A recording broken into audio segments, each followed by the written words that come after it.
তো এগুর সবচেয়ে বেহতরিন খাসিয়ত যেটা আছে এটা হইল গিয়া যতবিল আপনি তোর সোলারর কারেন্ট আইতে থাকবো হে অতবিল আপনি তোরে সোলার থেকে চালাইব বা যতবিল আপনি তোর ব্যাটারির মাঝে কারেন্ট থাকবো অতবিল আপনি তোরে ব্যাটারি থেকে চালাইব আপনি তোর মেইন কারেন্ট লইতো না যে সময় মেইন কারেন্ট কোন সময় লইব যে সময় ধরো রাইট সোলার কারেন্ট তো নাই আর প্লাস ব্যাটারির চার্জ আপনি তোর কমিয়া হয়ে যাব যে সময় উপায় নাই সে সময় হে কারেন্টের অটোমেটিক কানেক্ট করবো যার কারণে কারেন্ট লাইন এগুলোর মাঝে কানেক্ট করা আছে মানে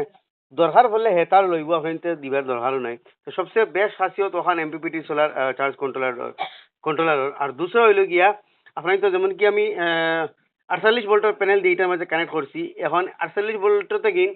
14 ভোল্ট দিয়া যেহেতু একটা ব্যাটারির মাঝে লাগাইছি একটা ব্যাটারি চার্জ করবো বাকি যেখানে ভোল্টেজ ওখানে এম্পিয়ারে কনভার্ট করবো yani 48 ভোল্টের প্লেটে যদি 48 ভোল্ট আপনার 10 এম্পিয়ার কারেন্ট দেয়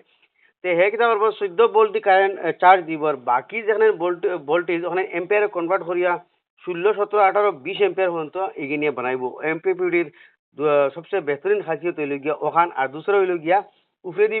প্লেট আপনার 100 ভোল্ট লাগাইতে পারলে তলে দি চাই একটা ব্যাটারি লাগাও চাই দুইটা ব্যাটারি লাগাও yani একটা ব্যাটারি 12 ভোল্ট আর দুইটা ব্যাটারি 24 ভোল্ট তো এটা সিম্পল ইনফরমেশন ভিতরে দিলাম আশা করি ভিডিও ভালো লাগবে নিশ্চয়ই শেয়ার করবা এরকম নতুন নতুন ইনফরমেটিভ ভিডিও দেখলে আমার পেজে ফলো করবা ইউটিউবে দেখলে সাবস্ক্রাইব করবা